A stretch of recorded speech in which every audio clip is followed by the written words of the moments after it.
Welcome and thank you for tuning in. It's great to have this time with you. My name is Jonathan Foust. I will be leading this meditation and giving our little Dharma talk. So it's good to have you here. And before we begin, the traditional acknowledgements. A big thank you to our mindful movement teacher today. And just a deep bow to Rita Moran, Anna Johns, and Lynn Weir for holding the space for mindful movement. Also, a big thank you to Ray Manioki and Tara Cassidy, who lead Mindful Dialogue after this session. And if you want the whole Monday night experience, Eastern Standard Time, 6:30 is Mindful Movement, 7:30 is this talk, 7:30 is the meditation, 8 is the talk. Mindful Dialogue happens a few minutes afterward. And if you'd like more information on how to access the mindful movement and the mindful dialogue, you can check out my Facebook page or my website. You'll find all of that information there. As well, a big thank you to Glenn Harrison and Leo Gimo for producing this event. And thanks as well to the Insight Meditation Community of Washington and to my good friends at the Unitarian Universalist Church of Arlington, which has been the home for Monday Night Meditation for these many years. If you'd like to sign up for a mailing list, you can do so at my website. There are a few options. There's a monthly newsletter where I send a summary of talks, resources, photographs, and you can also do the weekly, which gives you a little preview of what's coming up. Also, just to say, these teachings are offered freely. There's no charge. At the same time, if you'd like to support this event, please feel free. Much appreciated. Mostly, I'm just very grateful to be able to share these practices. It seems like with all the changes going on in the world right now, it's more and more important that each of us finds some place of inner focus, inner resources, inner resolve. So hopefully this will support you in your practice. And we've been talking a little bit recently about cultivating more focus in your life, using concentration as a way to gather your attention. It's sometimes something that's kind of overlooked a fair bit in meditation because there's more of this emphasis on kind of being the observer of what's changing. But what we need to do is to gather attention. It's really, really critical. So I'll be talking about this a little bit more, kind of part 2 on focus. But I do want to say a few things here, and that is setting the stage for meditation is so important. And what I find helpful, and I'll be talking about this a little bit afterward, is releasing deep-seated tensions can really help you to arrive in the body, in the here and now. Relaxing is a part of setting the stage, to be able to cultivate the sense of moment to moment to moment awareness. So we're going to start off with a little bit of movement. Then, as I traditionally do, I'll be guiding you into sensing from the inside, softening, receiving the moment. And then I'll offer some of the classical teachings that will help you to cultivate more sense of here and now. But of course, as you may know, that meditation is so much more than just concentrating on the here and now. It's about being aware of what's changing. It's about your capacity to let things be as they are. So we'll explore that a little bit more. And we'll have a little bit of this contrast between willful attention in the beginning of the meditation and some time at the end to explore what it means to let things be, just to let things flow in their own way. So I hope you're ready for this. And what we'll do is make sure, as a way of kind of preparing yourself for this meditation, that you won't be disturbed, that you're as set as you can be. And then if you like, reach your arms up overhead. This is not a requirement. It may not feel right for you. Stretch up through the left side, stretch up through the right side, lift your chin up toward the ceiling, let out any sounds. Draw your navel in toward the spine. And if you like, and again, only if this feels right for you, as you inhale, reach the arms up overhead, and then exhale, draw the elbows down by your sides. Inhale, exhale.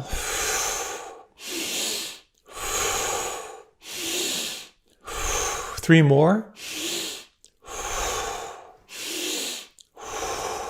Now reach up one more time and deepen your breath. If you like, you can close your eyes, draw the navel in toward the spine, draw your shoulders down. Can you maybe turn the palms so they're facing out to either side? Draw your shoulder blades so they're close together. And as you close your eyes and hold and breathe, let the energy begin to build. You may feel some tingling in the arms. You may feel a little bit of tingling in the palms. 3 slow breaths. Feel the energy build. You may feel this as tension. You may feel a strong, unpleasant sensation. And as you're ready now, slowly let your hands float down to your side.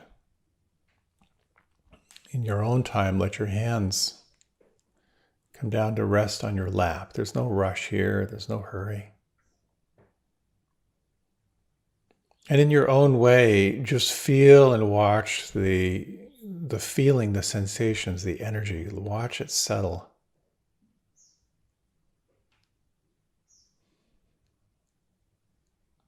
And we'll begin this inner movement of attention through consciously feeling and softening on the inside. Now, you may notice how the more you relax, the more you can feel.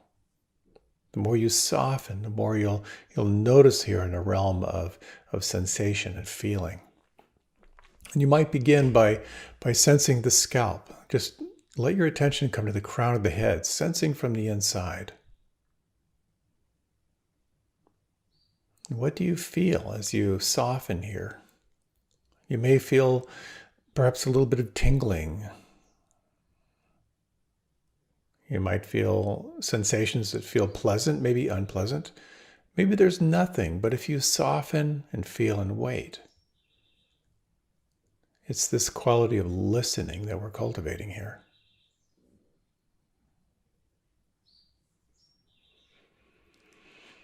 Shifting your attention now to the forehead.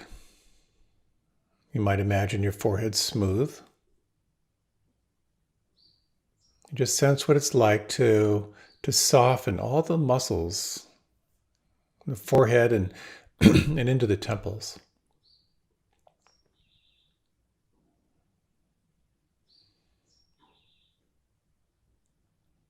Directing your attention now to the muscles around your eyes. Could you soften? And as you soften, what do you feel?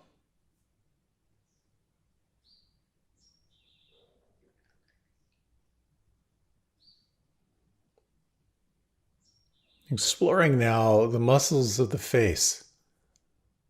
Imagine your face smooth and expressionless. You might imagine your face like the face of a marble statue.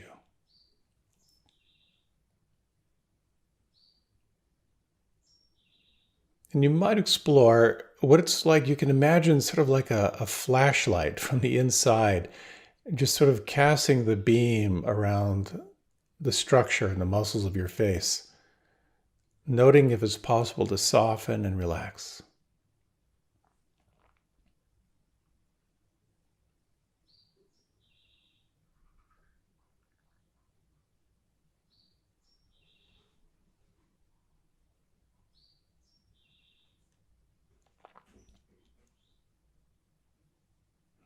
A tension point for many of us is the jaw, the tongue, the inside of the mouth. And one of the most effective ways to soften here is to relax your tongue. Let your tongue relax in a way that it fills your lower jaw.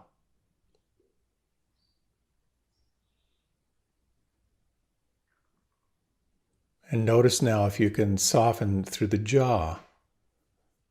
Let the space between the upper teeth and the lower teeth widen a little bit.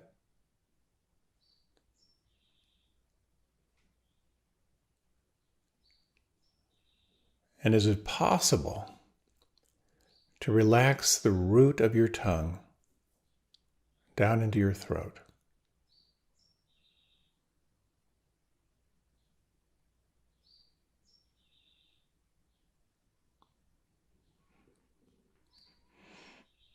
And feel the volume of your lips. Feel the inside of the mouth.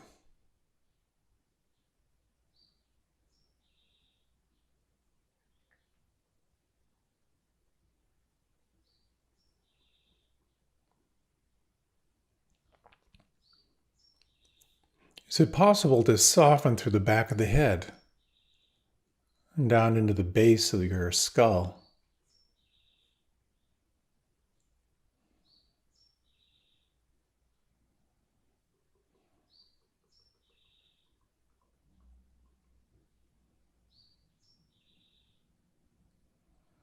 The back of the neck and the tops of the shoulders.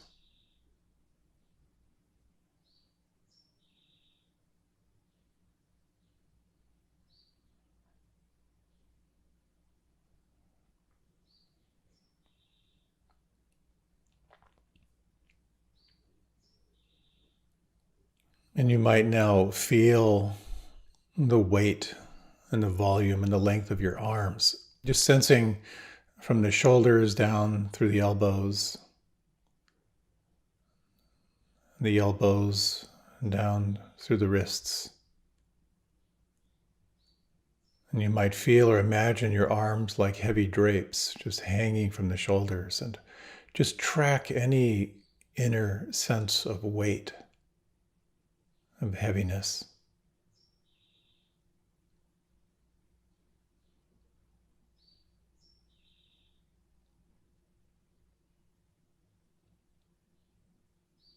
And feel or imagine awareness flooding into your palms and fingers and thumbs, backs of the hands, softening and feeling.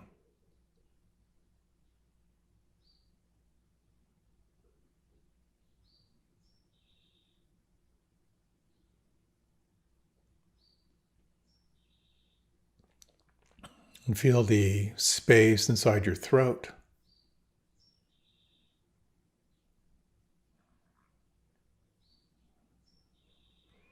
You might imagine the space inside your lungs.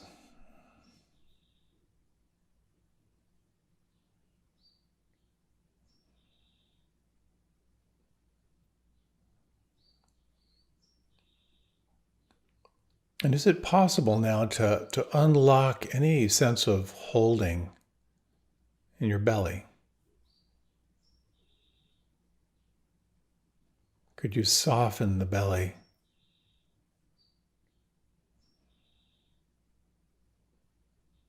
And you might imagine a sense of softening through your lower back, down into the buttocks.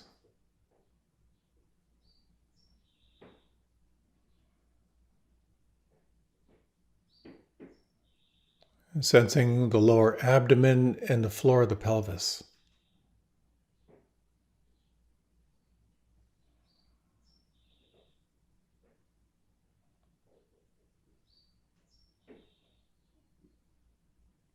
And you might explore over the next 3 breaths, how intimately can you feel here at the belly?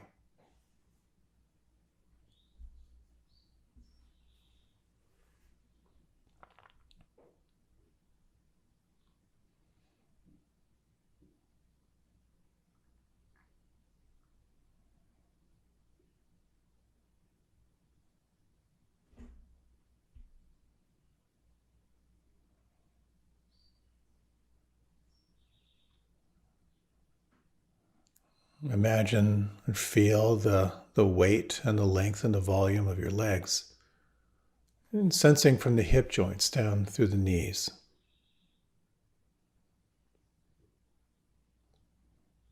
The backs of the knees and the kneecaps.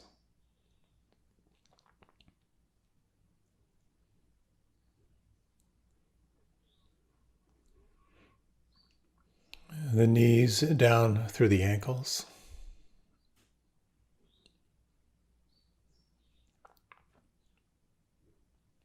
Sensing from the inside now, sensing the tops of the feet and the toes.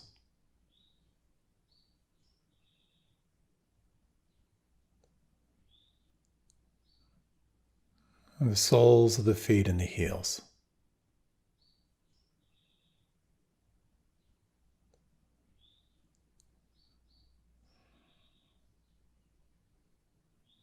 Is there anything right now that could soften on the inside?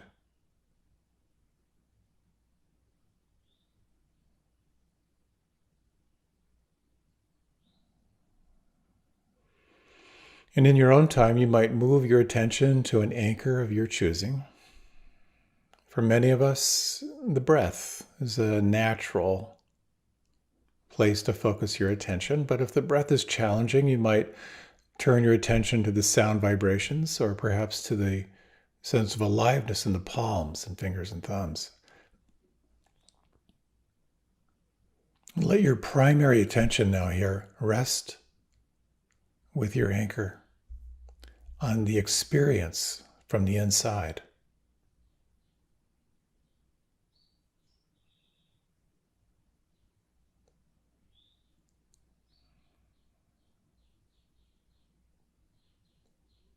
And a few suggestions to help you.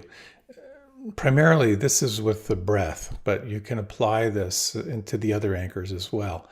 The first is you might count the breath from 1 to 5 at the top of the inhalation, counting 1, and then 2 up to 5 and beginning again.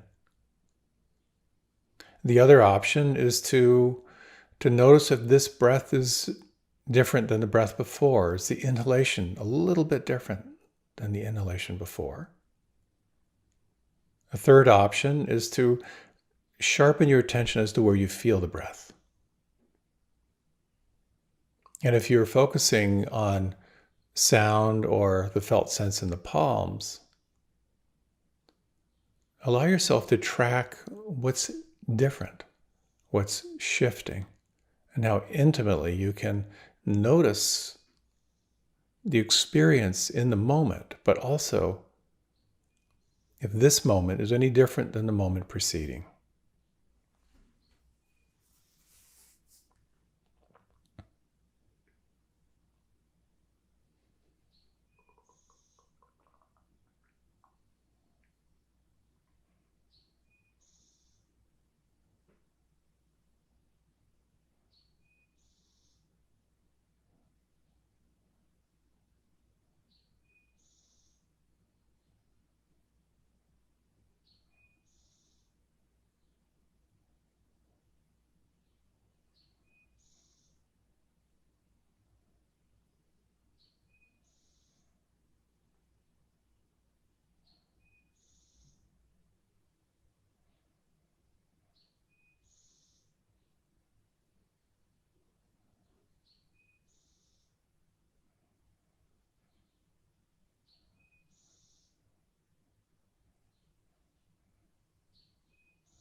If you notice your mind lost in thought, one thing to keep in mind is that when you notice with the mind far, far away, in that moment of awakening, can you cultivate a sense of appreciation, a sense of maybe even celebration?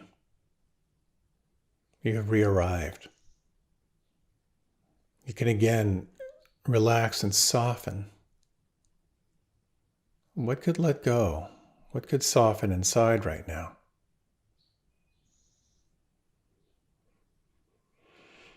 And then guide your attention gently back to your anchor. How intimately can you feel from the inside? This breath and this breath.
You might notice as you relax, as you feel this moment-to-moment awareness, that there is a heightened perception of change.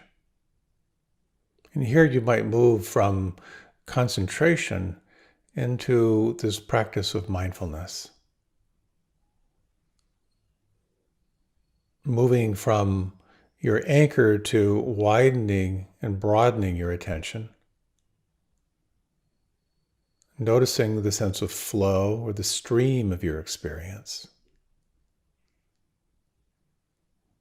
And again, when you notice the mind relaxed, you may notice how in softening, there's this sense of receiving the moment from the inside. You might just notice how naturally your mind may widen and broaden, still connected to the here and now, but at the same time awake to change. If you're lost in a thought, begin again. Re-relax. Re-arrive at your anchor. And then again, broaden, widen, and notice.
In these remaining 5 minutes, you might refresh the practice,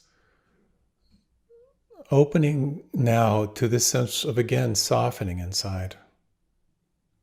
The forehead smooth. You might again relax your tongue, let your tongue fill your lower jaw, and relax the root of the tongue down into your throat.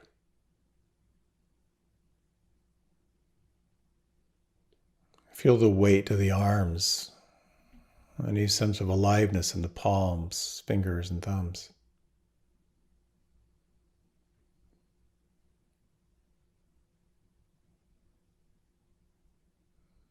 Could you soften your belly even more?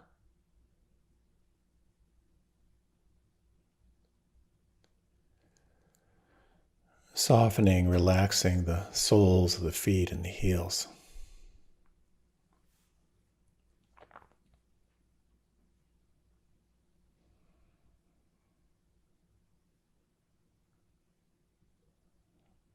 And can you feel this sense of receiving the moment directly through the aliveness inside.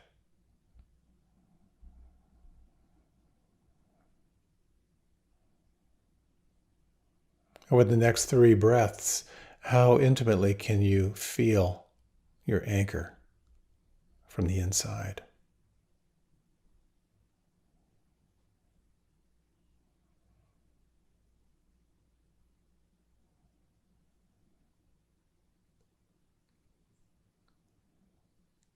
Can you sense simultaneously this quality of the observer or the witness, this quality of awareness without preference, awake to everything that's changing?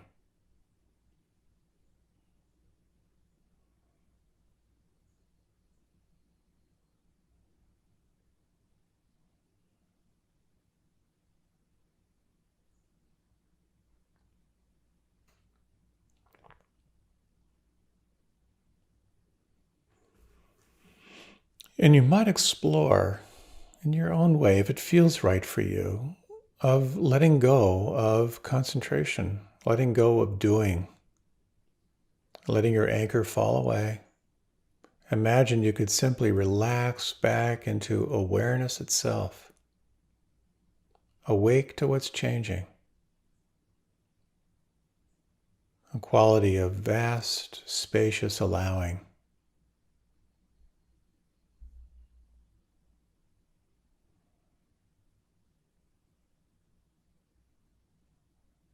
Nothing to do, nowhere to go. Simply to be, to rest in presence.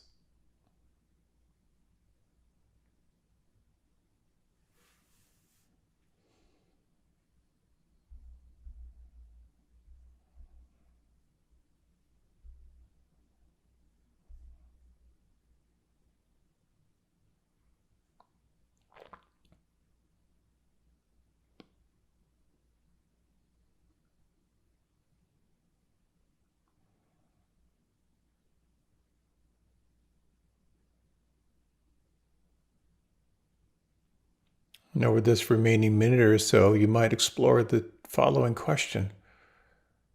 Is there anything in the body, anything in the mind, anything in the heart right now that could soften or relax or let go?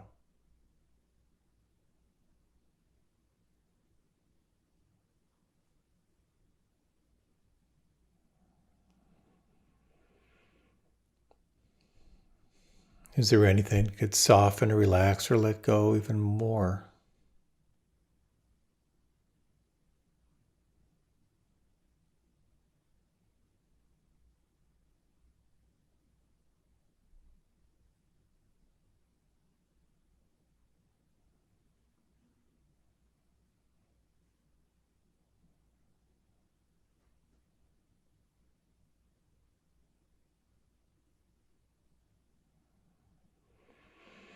And gently now deepening your breath. You might let your head drift a little bit to the left and a little bit to the right, just sensing the movement from the inside. Noticing the sounds around you, and as part of your meditation practice, let your body begin to move and stretch and flow in any way that feels right for you. Take your time, there's no rush.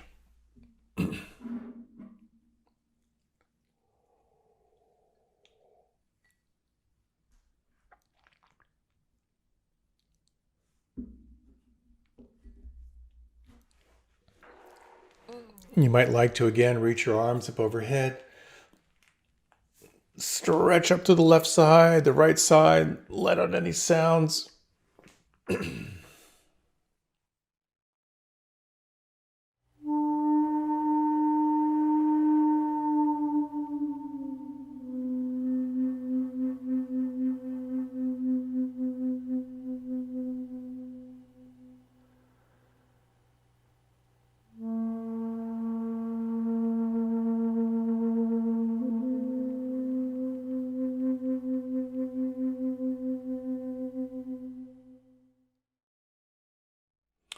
Welcome.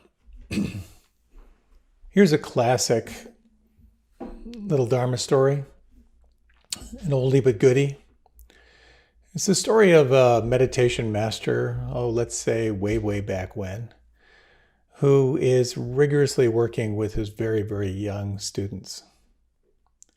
The whole idea here is to train them to pay attention to what's happening. So whenever they're doing their studies, he stands over them quite imperiously and says, when you read, read.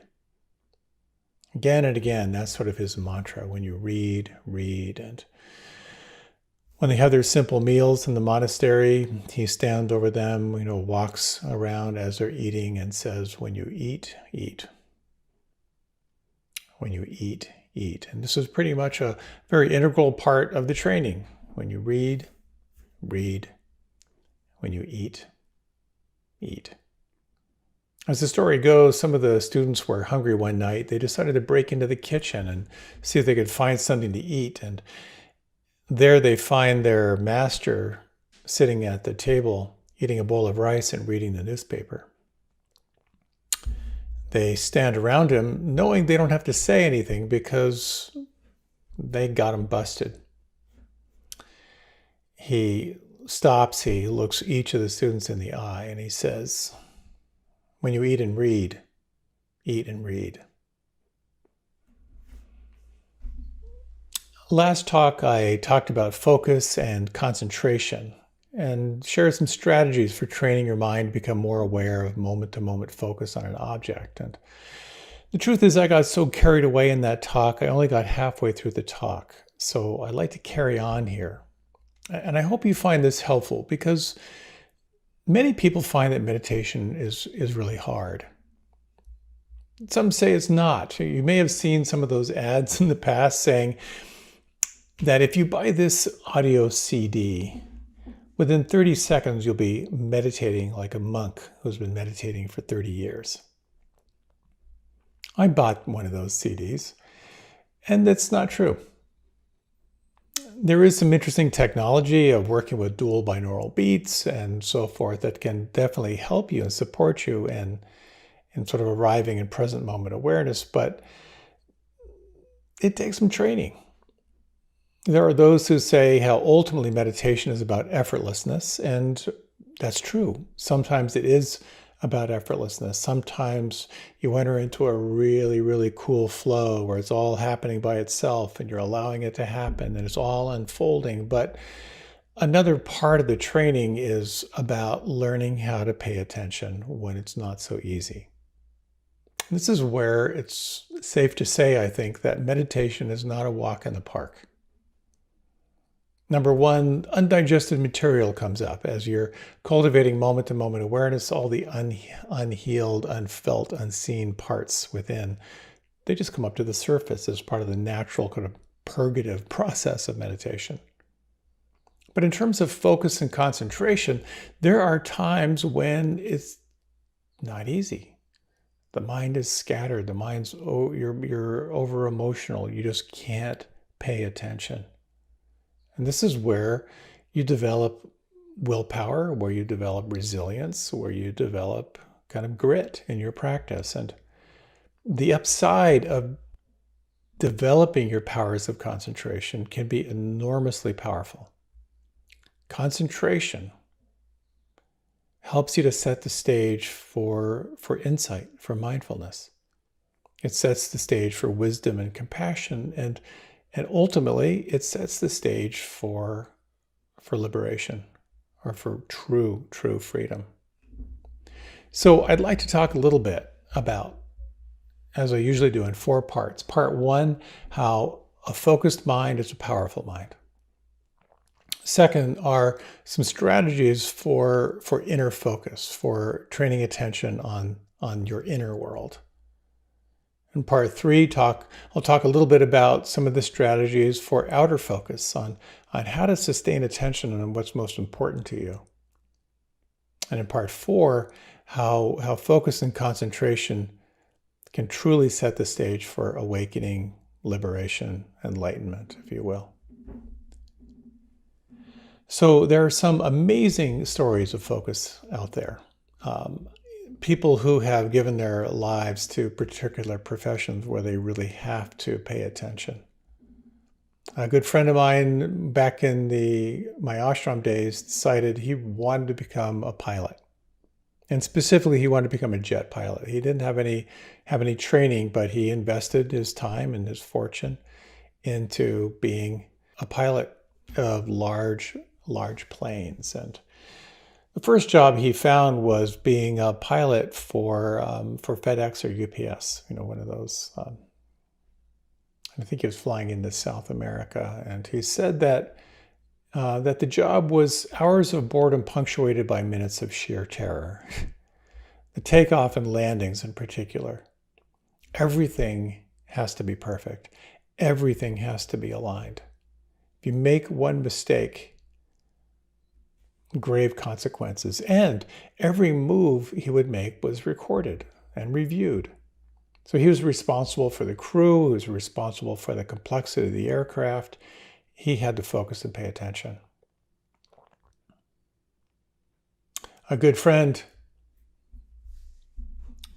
worked as an anesthesiologist, and I just got a sense of what it's like to literally be holding someone's life in your hands, matching the technical aspects of anesthesia with the particular condition of the patient, and then matching it perfectly. And again, the consequences of slipping up are grave, literally, potentially. When I think of someone who's a surgeon who's gone through 4 years of college, through med school, through up to 7 years of training in order to perform these incredibly complex surgeries, it really speaks to what's possible with the mind when you're concentrated. And I would imagine that in your job, in your life, there are aspects that absolutely require laser-like focus. Even driving a car or riding a bike, if you lose focus and concentration, you're in danger. So it's a worthy skill to develop. And I've noticed that it's something that you can lose if you don't cultivate it.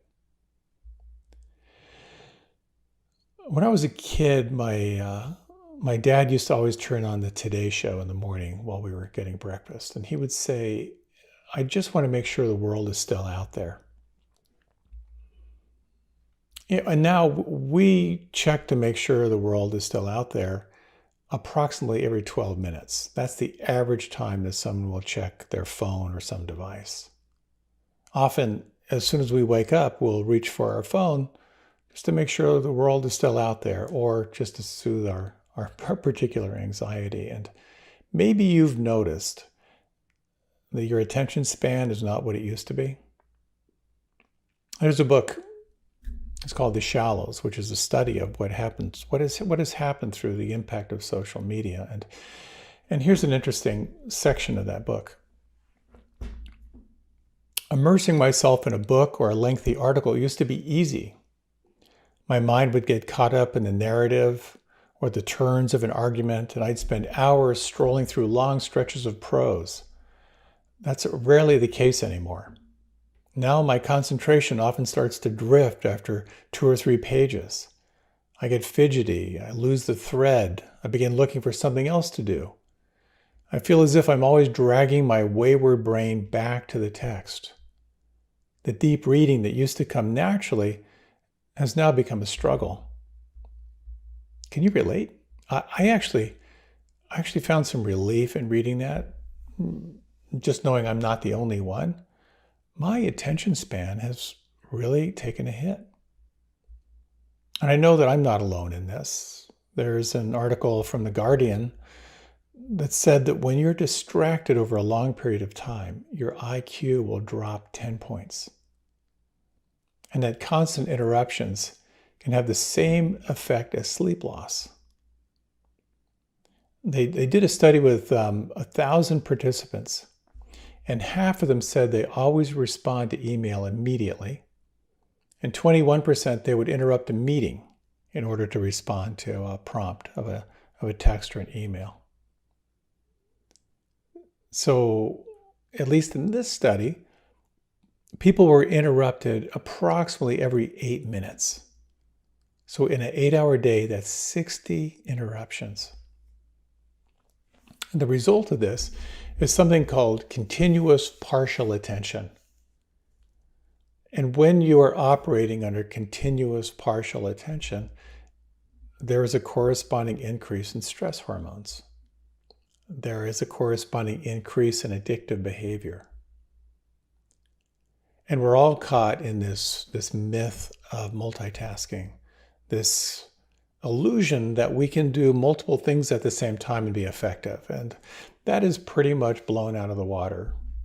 It's far better to do one thing at a time than to fracture your attention. And I'll talk a little bit about some strategies as to how to do that. So if you're suffering from poor concentration, it might have physical roots. There could be something having to do with ADHD. If you have trouble sleeping, anything with sleep apnea absolutely can affect your concentration. There's depression or thyroid issues or a flu or some infection. It's going to affect your capacity to hold attention on one thing. It may have a mental or emotional component as well. You may be undergoing a lot of stress, or if you're deeply fatigued, if there's any trauma kind of operating under the surface, or maybe just habits of how you pay attention. All of that is going to affect your capacity to concentrate in meditation and in the rest of your life. Our culture is definitely gotten more and more distracted. If you've seen the movie The Social Dilemma, it goes into this in detail, this science of how your attention is manipulated. How you are manipulated to pull your attention away from what you're doing to get your eyeballs and focus on something else. And I have to say, there's a certain irony that this message would be in the form of a movie, because no one would read the book. So when I think of our age of bumper sticker politics, how fractured our attention is, how easily manipulated our attention is now, all the more reason to slow down and explore how you can develop more one-pointed, focused attention in your life. It's like balance. Unless you use your sense of balance, you're going to lose it. And so, how do you develop more focus and more attention? I'm not a naturally concentrated person. It's not my forte. I've spent a lot of time in my practice making peace with my inability to get as focused as I would like to be. I would like to think that with an active meditation practice since I was 15 and living in an ashram, leading retreats, taking retreats, doing intensive practice, I'd be a more focused kind of guy. But I'm not. I like to think of meditation as 3 parts. The first is focus, this willful gathering of attention in the here and now, and then flow, like opening up to what's changing and how you're relating to it, and then opening into this whole sense of letting go or letting be, like sort of arriving and resting in presence. And I've noticed, given my temperament, I kind of move more quickly to the be aware of the flow mode. But I've also noticed that when I take the time to cultivate more one-pointed attention in my practice and in my life, it's always beneficial, always beneficial. And I've noticed that what supports me in getting more concentrated is removing distractions. When I'm on a retreat where my phone is tucked away, it's a lot easier. But nonetheless, sometimes in my regular everyday practice, sometimes I do drop in. Sometimes I do get absorbed in that moment awareness of what's happening. Sometimes I drop in deeper and deeper to the sense of the here and now. Sometimes I feel time slow down, and sometimes I really get that there's nothing outside of of this moment. There's nothing outside of here and now. And usually when I kind of get into that beautiful zone, it's usually not just focused attention that gets me there, but the conditions that support focus and support concentration. And I've come to recognize for myself, as I've come to recognize my own makeup, my own tendencies, that setting the stage is particularly helpful for me. Setting the foundation. And the foundation for me is around releasing deep-seated tension, conscious relaxation, and then some strategies for continuing to point the attention inward.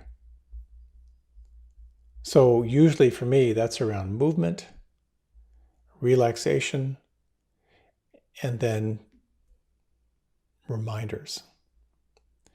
So let me share a little practice with you. If you're up for it, we'll take a couple minutes, and you can try this on for yourself. So the whole idea of movement is you're sort of raising energy and then moving into relaxation to let it settle. So if you've meditated with me at all, you've done this. So if you like, you can take your hands and just begin shaking out your hands. This is optional. You don't have to do this. And if you have your eyes closed, no one can see you. But also, if you're listening to this on headphones and there's anyone else in the room, this will be very entertaining for them to watch. So you can begin to deepen your breath, let the shaking get a little more vigorous. Full, long, deep breath, and then reach your arms up overhead. Stretch your arms up and just hold them there. And as you hold your arms up overhead, you're going to feel sensations beginning to build. It may feel unpleasant. You may feel tingling. You may feel pulse. And then close your eyes. And then very slowly now, imagine that if someone was watching you, they could barely perceive movement, and let your hands begin an ultra slow motion flow down toward your lap. Let all of your focus and concentration be on the micro movements of your hands as they flow through space. And notice the effect on the mind.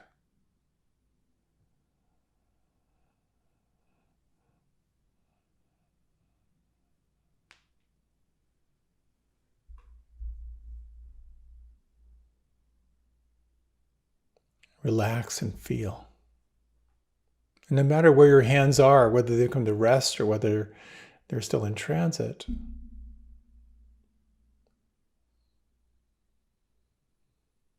notice the feeling inside.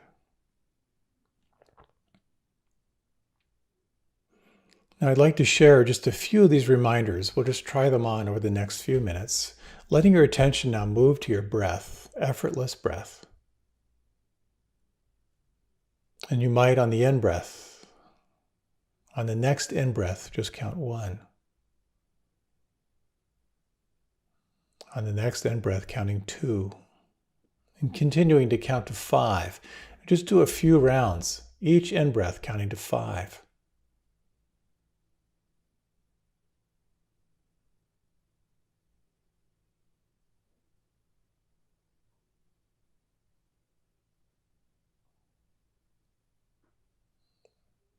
And if you would, you can explore the following question. Is the length of this inhalation any different than the length of the inhalation in the breath preceding?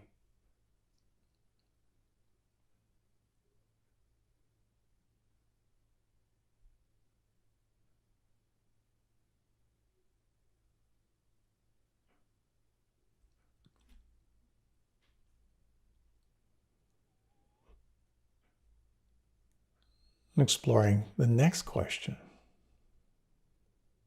Where do you feel the breath the most predominant on the inside right now?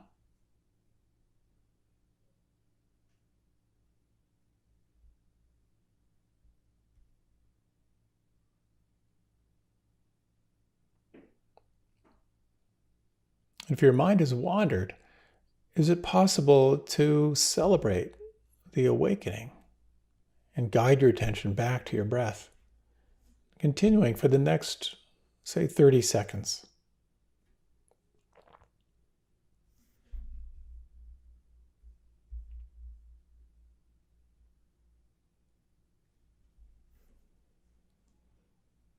If you like, you can release the breath and feel free to open your eyes, or you can remain with them closed. So how do you get more focused in meditation?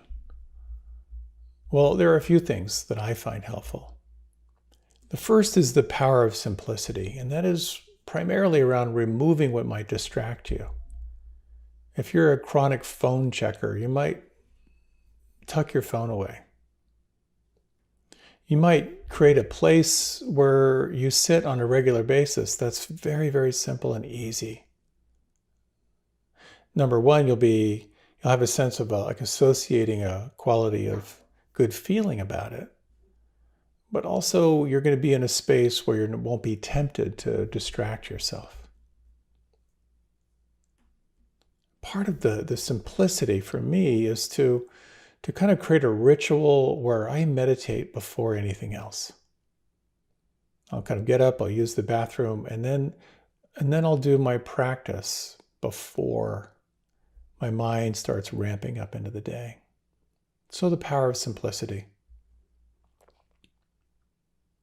And what's helpful for me, and you might consider as a way of creating the conditions that will support you in your practice, is to consider starting your meditation with some movement.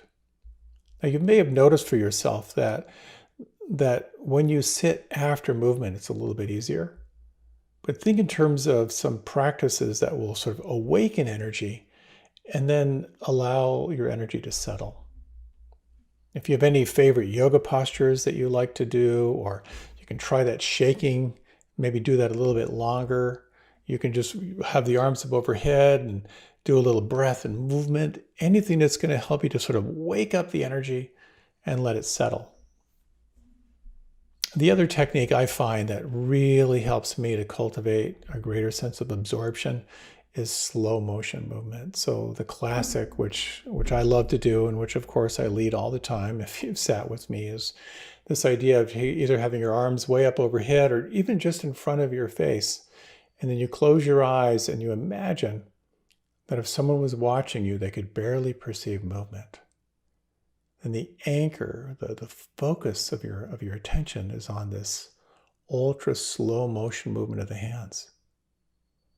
And what you may find is that by focusing on the anchor of slow motion movement, because it's sensation, it's a little bit easier for the mind to track, and it can cultivate a sense of absorption, a sense of the attention moving from out there to more and more inside. So that's one of my go-tos. There's an interesting practice which I've played with years and years and years ago called Kumnai, where you can take any simple little movement and just slow it down. One thing I'll do sometimes is I'll just bring my shoulders up to my ears. You might even try this if you bring your shoulders up to your ears. And then imagine if someone was watching you, they could barely perceive movement. Let your shoulders do this ultra slow motion descent. And again, the more you focus on sensation, the more you'll naturally find awareness becoming more and more absorbed, more and more drawn inward, and helping you to set the stage for the subtlety of your meditation practice.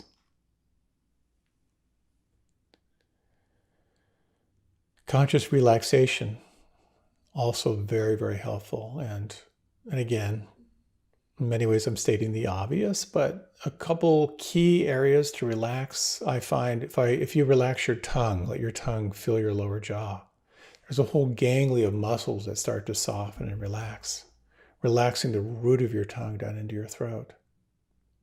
To feel your palm from the inside. To feel the soles and the heels from the inside. Again, you're setting the stage for concentration. The 3 pointers for the breath that I find helpful is at times to count the breath from 1 to 5. It's just a nice way to start. And again, for myself personally, I don't count the breath all the way through, but I'll count the breath for a while. Sometimes when I feel like I need it. When you count the breath, you'll notice that the mind wanders and you have to come back and it'll train your attention to be here. One of the techniques that I really like is to ask myself, is this next in-breath shorter or longer than the in-breath preceding? And again, just by tracking that question, it'll absorb your attention more inwardly. I've also played on long retreats. Is the next in-breath shorter or longer than the in-breath preceding the last in-breath? That gets a little complex, but it'll absorb your attention because you're paying attention on purpose. So the first question, counting breath. The second, in-breath compared to the in-breath preceding. And the third is, where exactly do I feel this breath on the inside? And finally, in concentration practice, there is this built-in reflex of self-judgment. When you lose concentration, of course, the mind is going to go into comparing and judging. You can reframe that by actually making that moment of wakefulness pleasurable. To acknowledge the mind for coming back, to thank it, to bring in a little mild celebration. You are awake. And then look for the pleasure on the return. Relax your tongue, the palms of the hands, the soles of the feet, the belly, and take some time to feel that pleasure in re-arriving. It can be a really beautiful way to allow yourself to find more and more pleasure in the concentration, because concentration is actually, when you're there, a very, very pleasurable place to be. We'll talk about that a little bit more. So when the mind wanders, take your time. You don't have to rush back to your anchor. Acknowledge, feel a little bit of gratitude, appreciate the mind. Sense some of these touch points where you can soften. And then from that place, come back to your anchor. Now, when you're not doing formal sitting practice and you want to cultivate more mindful moments during the day, another option, another strategy is to consciously choose segments where you're going to be ultra-focused. The easiest is in the shower. When you take a shower, how aware can you be of each body part? How aware can you be of all the senses? There's the classic washing dishes meditation. When you're doing the dishes or loading the dishwasher, how much can you make that a concentration and flow practice where you're aware of all the senses, how your body's moving, and of course the dishes get done that way. When you're listening to someone, how intimately can you really listen? When you eat. And one of the greatest techniques that I know of for cultivating the sense of here and now is to slow down. As the story goes, when you slow down, the more you slow down, the more you notice. Back in my ashram days, there was someone who was begging his parents to come and visit. He was so excited about being in the community, and they never did. We were having a retreat, a personal retreat just for the ashram residents, and we were doing walking meditation. So all of us back in those days, we wore white when we were practicing. So there were about 300 people all doing walking meditation outside wearing white, walking ultra slow, which happened to be the moment his parents chose to surprise him by visiting. And I just can't imagine what it was like for them to go see their little boy who's so excited to be living in this spiritual community and drive up and see 300 people in white walking like zombies. But slowing down can be so helpful. And to also recognize that there are times when you can focus and concentrate better than others. For me, the best times of day for concentration practice are first thing in the morning. The best conditions for me are after I exercise or do some conscious movement. So developing concentration internally absolutely can bleed into the rest of your life. The more you develop that sense of one-pointed attention, the more you'll find wherever you apply it, that sense of concentration can come through. And there's a story about Swami Vivekananda. Now, these stories about spiritual teachers, they tend to get mythologized, they tend to get amplified. There's a little bit of hero worship here, but still a good story. Once during his visit to Chicago, Swami Vivekananda was taking a stroll on the banks of a river. There he saw some young boys with an air gun trying to shoot at eggshells floating in the river. As the shells rolled up and down on the choppy water, the boys could not hit them. None of the boys hit an eggshell despite trying many times. Swami Vivekananda was watching their game with keen interest. Seeing this, the boys called out to him, "You've been watching us this whole time. Do you want to give it a try?" Swami Vivekananda smiled and said that he would like to give it a try. Taking the air gun in his hand, he aimed at the eggshells and concentrated on the target for a long time. Then he fired the gun 12 times and hit an eggshell each time. Well, the boys were awestruck seeing Swamiji's skill and asked, "Well, how could you do that? Have you had a lot of shooting practice?" And Swamiji laughed and said, "No, I've never practiced shooting." And the boys were confused. "Well, then how did you shoot so well?" Swami Vivekananda replied, "Well, let me tell you a secret. Whatever you do, concentrate all of your attention on it. Think of nothing else. If you are shooting, keep your mind only on the target, and your aim will not fail. Concentration can work wonders. Even when you're studying, think only of the lesson at hand, and you will be able to remember what you study." So, this capacity for willful concentration that you do internally can absolutely express itself fully in your life. And in that same way, when you're looking to cultivate more concentration in your life, it reminds me of growing up in the Pennsylvania Dutch country with the Amish and the Mennonites and their buggies. The horses, which would go along sides of highways, were pretty placid. I could never understand why, with all the cars and trucks screaming by. Well, the secret was blinders. Have you ever seen the horses? Quite often they'll wear blinders where their eyes can't wander to the left and right. It keeps your attention focused. And even if you just cup your eyes when you're reading or focusing, you'll be able to keep your attention on what's in front of you. So I find just having a clear desk, making sure visually I'm not distracted, will help me to kind of focus a little more. Even as I was writing this talk, the technique which I use, which I've shared before, it's really kind of twofold. One of them is the Pomodoro Technique. And the Pomodoro Technique is basically 25 minutes of focused attention with a 5-minute break on a timer.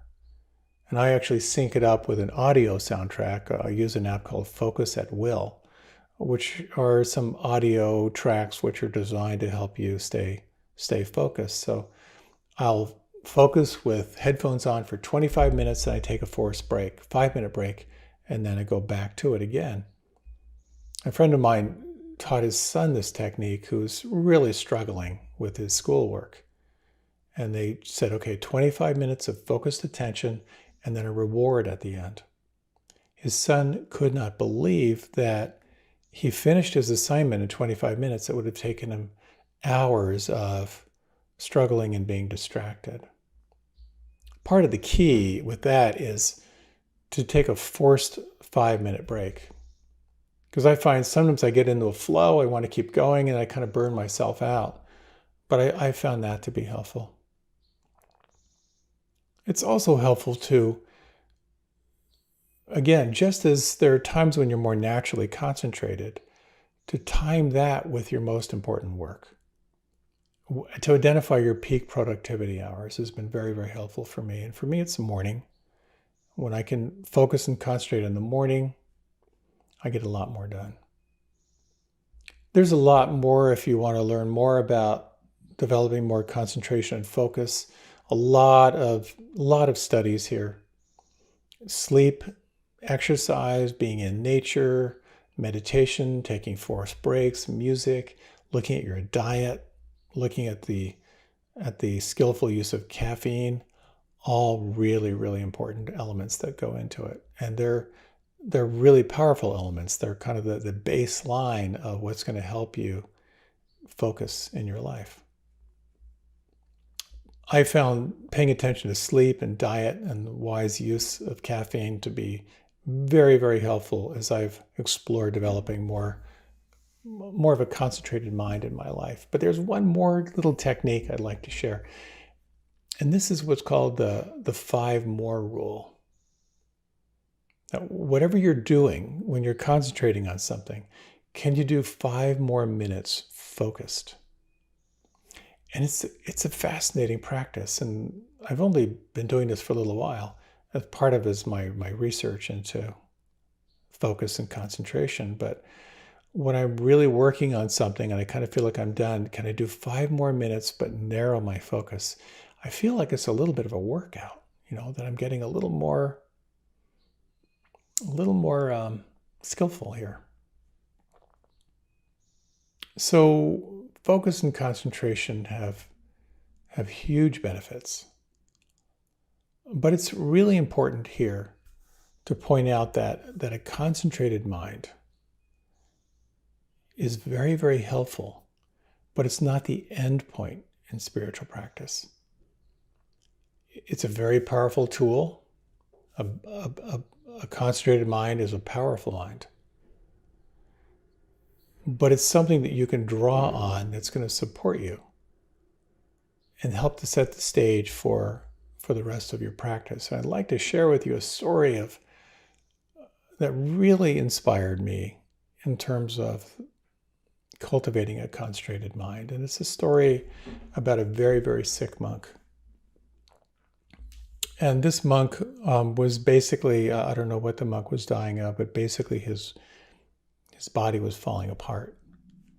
And it was a really, really, from what I understand from the story, a very hard thing to observe because as his body was sort of decaying while he was alive, he had a radiance about him. And the other monks, while they were sort of abhorrent around his physical condition, nonetheless, they were so drawn by how radiant the life force was, just the light coming out of this monk's eyes. And he was asked, what are you doing in your practice that has you so radiant and full of life force? And the monk said something along the lines of this. The monk said, I keep my awareness in and of the body itself, putting aside fear and greed of the world. It's pretty simple here. I keep my awareness in and of the body itself, putting aside fear and greed of the world. How could that lead to radiance? Well, what I found is that when I'm in a lot of pain, and the most helpful metaphor is when I'm in physical pain, if I can actually allow myself to experience what it's like to keep my awareness in the body in and of itself, putting aside fear and greed for the world, there are these momentary glimpses into being okay. If I can be with physical pain without the mind coming in with a judgment as to good or bad, that's a moment of really very, very powerful clarity. So can you sense the possibility here? A steadiness of mind that can be present regardless of the fluctuations of the mind. So when I have a migraine, which unfortunately is more than I would like, most of the time I'm miserable, but sometimes I can feel that possibility. Being deeply, deeply present, without a label of good or bad, without a label of pleasant or unpleasant. That power of concentration opens up this sort of present moment with a tremendous amount of actual joy to it. And this becomes such an interesting part around concentration practice, is that when you have this capacity to drill deeply into the here and now, when you can sustain attention on the here and now without a label of good or bad, pleasant or unpleasant, what will arise is something called piti, which is a quality of joy. It can feel like an upwelling of pleasantness. So even in the midst of what my mind would call pain, and again, it's only for me glimpses. Sometimes the glimpses are strung together into a period of time. There's just this sense of aliveness. So I'm hoping you get a sense here of how a concentrated mind calls you into presence, and how it begins to set the stage for accessing a quality of pleasantness, a quality of joy that's possible, that's outside of external conditions. And it can begin to be a very powerful tool as you establish awareness in the here and now, as you have like fixated awareness. Then you become aware of what's changing. And the analogy is, imagine you're focusing on a church steeple. All of your attention is on the church steeple. When the mind wanders, you come back to the church steeple. It's hard to say that word over and over and over again. But once you get fixated on the church steeple, there'll be this sort of organic shifting of your attention to become aware of the background. And when you sense the background, you notice, oh my God, there's clouds moving. There's a weather system happening in the background. It's concentration that will begin to reveal your relationship to flow. It'll begin to reveal your relationship to what's changing, where you can begin to see your attitude toward what's changing. That's what's possible in the practice. So there's an element of concentration that's very much laser pointed, but there's another quality that is about softening concentration. I'm going to end here with a little quote from Zhuangzi. And again, a lot of the references here will use the male pronoun. I'll stick with the male pronoun. Think of this in terms of meditation or anything you want in your life. It's not about working harder, but rather about stepping back and gentle focus. Stop trying so hard and instead allow things to happen to you. When an archer is shooting for nothing, he's got all the skill. If he shoots for a brass buckle, he's already nervous. If he shoots for a prize of gold, he goes blind or sees two targets. He's out of his mind. His skill has not changed, but the prize divides him. He cares. He thinks more of winning than shooting, and the need to win drains him of his power. So can you sense this possibility of being deeply concentrated and at the same time being free of desire? This is what starts to open up the mystery, not only in your practice, but in your life. I hope you found this helpful. Best wishes to you in your practice, and I look forward to sharing more with you down the road.